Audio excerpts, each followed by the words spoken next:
एक रिपोर्टर ने की डॉन के लिए मुखबिर, दूसरे रिपोर्टर का डॉन ने कराया मर्डर।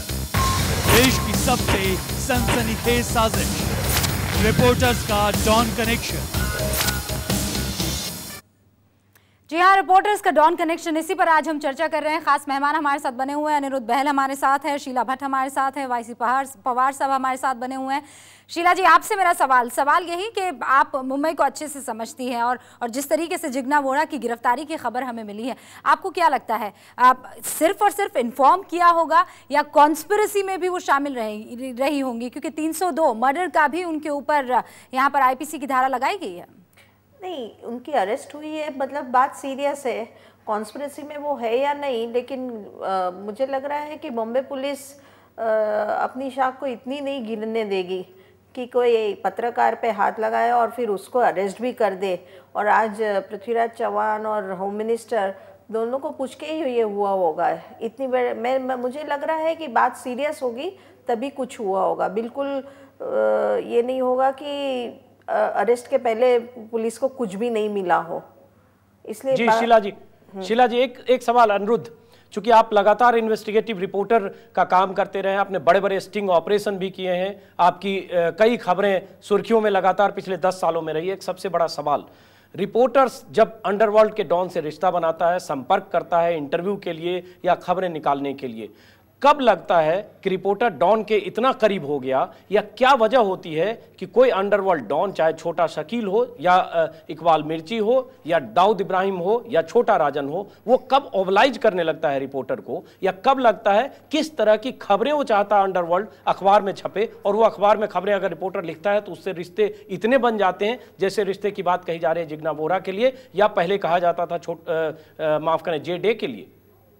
देखिए, ऐसा है कि पहले तो मैं उस बात पे आऊँ जो पवार साहब ने पहले कही कि बहुत सस्पिशन था उनको कि काफ़ी रिपोर्टर्स के प्रॉक्सिमिटी है। देखिए, प्रॉक्सिमिटी पे मत जाइए।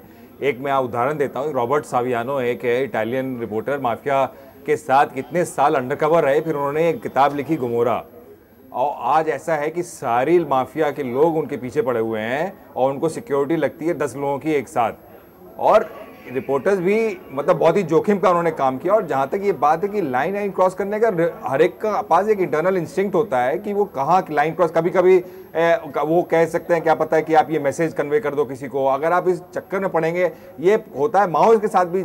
आप देख लीजिए, जो भी जर्नलिस्ट माओइस्ट कवर करता है, पुलिस का सबसे पहले यही होता है कि साहब वो माओइस्ट से मिल गया, वो माओवादी है। तो ये कहाँ आप सच मानेंगे भाई? उनके साथ बैठता है, स्टोरी निकालता है, फोटो खींचता है, उनके ऊपर बड़ा लेख लिखता है, तो इसका ये मतलब थोड़ी कि वो माओइस्ट बन गया। इसी तरह वो माफिया के साथ भी आके सबूत है तो दीजिए, ऐसे जनरल बात मत कीजिए कि साहब हमें बड़ा शक था कि वो reporters mafia. Proof is in the eating, मतलब आपको माफिया के ऊपर स्टोरी करनी है तो माफिया लोगों के साथ बात करनी ही लाजमी है। अगर कोई आज कहे कि शीला भट्ट भाई दाऊद के गैंग की, कोई मानेगा नहीं मानेगा ना, क्योंकि she has maintained a distance. लेकिन प्रॉक्सिमिटी तो है, फोन कॉल्स हुई, बात तो करी है ना। जब तक आप बात नहीं करेंगे तब आपकी स्टोरी कहां से मिलेगी आपको? जी वाईसी पवार साहब, मुझे लगता है आपको जवाब देना चाहिए, क्योंकि आपने एक रिमार्क दिया कि आपको इन्वेस्टिगेशन के दौरान पहले कई बार ऐसा लगता था जब किसी रिपोर्टर के किसी अंडरवर्ल्ड डॉन से रिश्ते हैं या जान पहचान है, परिचय है, सवाल ये उठता है कि क्या ऐसा कोई सबूत आपको मिला कि उस रिश्ते का कोई गलत इस्तेमाल किया गया या उस रिश्ते की वजह से कोई गिव एंड टेक हुआ? कोई ऐसा कभी सबूत मिला आपको पवार साहब? जिस तरह की बात आपने कही, एक तरह से इल्जाम है आपका। सबूत होता तो वो पत्रकार कब का बिहाइंड द बार होता था। मैंने एक पत्रकार को, मेरी चैम्बर में जॉइंट कमिश्नर था मैं, तब उसको बोला भी कि मुझे पक्का मालूम है कि तुम फलाने गैंग के साथ में, गैंगस्टर के साथ में कनेक्टेड हो। तो बोला कि फिर मेरे ऊपर कार्रवाई क्यों नहीं कर रहे? तो वो बोला मैं कार्रवाई तो कर लेता था यदि मेरे पास में ऐसा सबूत होता कि जो इंडियन एविडेंस एक्ट है हमारे देश का, उसमें यदि मैं तुम्हारे खिलाफ वो एविडेंस मेरे पास में जो है वो फिट कर सकता था तो तुमको बराबर अंदर रखता था। लेकिन मेरा दुर्भाग्य है कि मेरे सामने बैठने के बजाय तुम वहां रहते थे, लेकिन अभी मेरे सामने बैठे। लेकिन पवार साहब माफ कर, बीच में रोक रहा हूं, लेकिन इसका दूसरा पहलू भी है।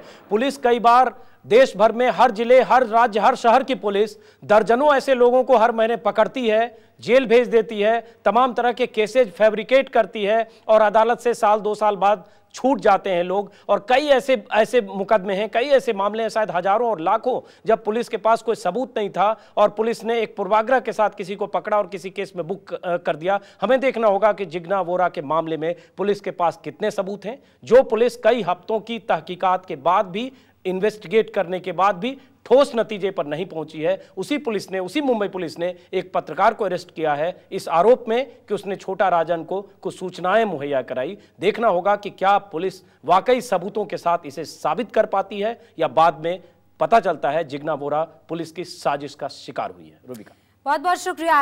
अनिरुद्ध बहल हमारे साथ बने हुए थे। शीला जी आपका भी बहुत बहुत शुक्रिया और वाईसी पवार जी आपका भी बहुत बहुत शुक्रिया हमारे साथ जुड़ने के लिए। इस खास पेशकश में इतना ही, लेकिन है भी बहुत कुछ और। आप देखते रहिए News 24।